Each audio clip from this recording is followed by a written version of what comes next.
Le chapitre 13 des Actes des Apôtres décrit un moment crucial dans l'expansion de l'Évangile. Plusieurs leaders de l'Église à Antioche, décrits comme prophètes et enseignants, sont rassemblés. Et c'est de ce groupe que l'Esprit Saint choisit Paul et Barnabas pour une mission. Cela nous enseigne l'importance de la communauté et de la direction spirituelle dans notre vie. En effet, une des applications pratiques de ce passage est de chercher des moyens de se connecter avec d'autres, dans la foi pour s'encourager mutuellement dans notre marche avec Christ et notre témoignage. Acte 13 sur un prêche avec audace et utilise l'histoire du peuple d'Israël pour expliquer comment Jésus est le Messie promis. Cela montre que la proclamation de la vérité de l'Évangile implique de comprendre notre histoire personnelle et collective. Un moyen d'appliquer cela dans nos vies est de raconter notre propre parcours de foi aux autres, de leur montrer comment Dieu a agi dans nos vies et comment cela peut les amener à la foi. Acte 13, 14-40 est l'opposition rencontre souvent ceux qui proclament l'Évangile.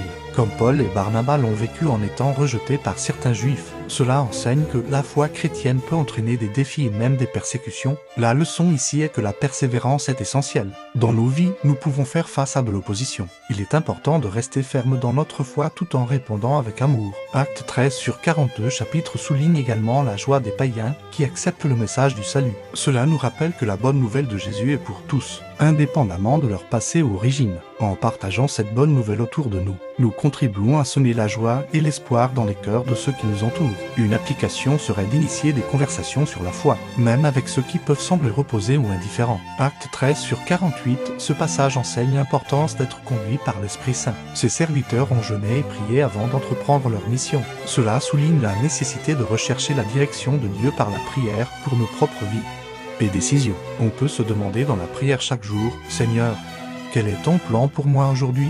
pour rester à l'écoute de l'Esprit. Acte 13 2-3 en résumé, Acte 13 nous appelle à être en communauté dans notre foi. Prêcher l'Évangile avec audace, rester ferme face à l'opposition. Partager la joie du salut et chercher la direction de l'Esprit dans nos vies. N'oublions pas qu'il existe d'autres interprétations possibles, et il est toujours bon de prier et demander au Saint-Esprit de nous éclairer.